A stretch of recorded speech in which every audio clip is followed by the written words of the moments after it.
आपल्या शहरातील, जिल्ह्यातील आणि राज्यातील ताज्या बातम्या पाहण्यासाठी TV7 न्यूज चॅनल सबस्क्राइब करा आणि बेल आयकॉनवर क्लिक करा.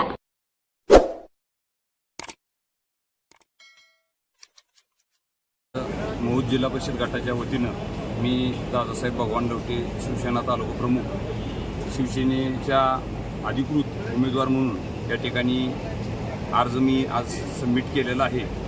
आणि माझ्या महूद जिल्हा परिषद गटातील गावखेड्यातील सगळ्या कष्टकरी, पीडित, शोषित, अन्यायित, वंचित जनतेचं प्रतिनिधित्व करण्याच्या हेतूनं, त्यांचा आवाज बनण्याच्या हेतूनं या ठिकाणी शिवसेनेच्या वतीनं मी या ठिकाणी अर्ज दाखल करतो. युती कशी राहणार आहे? आमची युती धनुष्य बाणाशी आणि शहाजी बापूशी आहे. बाकीचं नेते तुम्हाला सविस्तर सांगतील.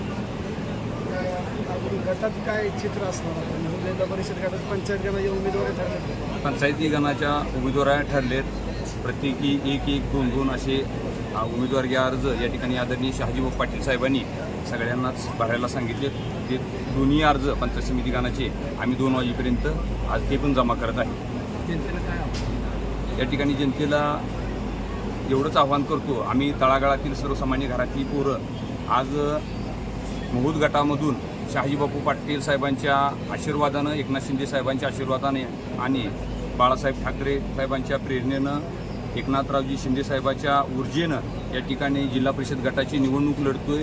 निवडणूक आम्हाला राजकारणात जिंकून येण्यासाठी लढत नाही, तर या सर्वसामान्य जनतेचा आवाज बांधण्यासाठी आजही आम्ही या ठिकाणी अर्ज दाखल करत असताना आमची कष्टकरी जनता या ठिकाणी रानात, वनात, माळात आणि ऊसतोडी करतात. याचं दुःख, दैन्य आम्हाला निश्चितपणे आहे. आणि हे थांबवण्यासाठी, याचं चित्र बदलण्यासाठी एक ताकदीनं या ठिकाणी नेत्यांनी आमच्यावरती विश्वास ठेवला आणि ही निवडणूक लढवण्यासाठी आम्ही धनुष्यबाण घेऊन या ठिकाणी निवडणुकीमध्ये उतरत आहे. आणि या रणांगणाच्या माध्यमातून जनतेला आम्ही एवढंच आवाहन करतो की तळागाळातल्या सामान्यातील अतिसामान्य माणसाचा आवाज बनून राहण्यासाठी आणि या ठिकाणी जनतेला न्याय देण्याच्या उदात्त हेतूनं आमच्यासारखी सर्वसामान्य घरातली पोरं कधीही गावखेड्याच्या, गावकोसाच्या बाहेर कधीच पडली नव्हती. पण या नेतृत्वानं, शहाजीबापू पाटील साहेब या नेतृत्वानं या तालुक्याच्या राजकारणामध्ये आम्हाला संधी दिली आणि या संधीचं आम्ही सोनं केल्याशिवाय राहणार नाही. आणि जी जनता आमच्यावरती विश्वास ठेवते, आमच्या नेत्यावरती विश्वास ठेवते,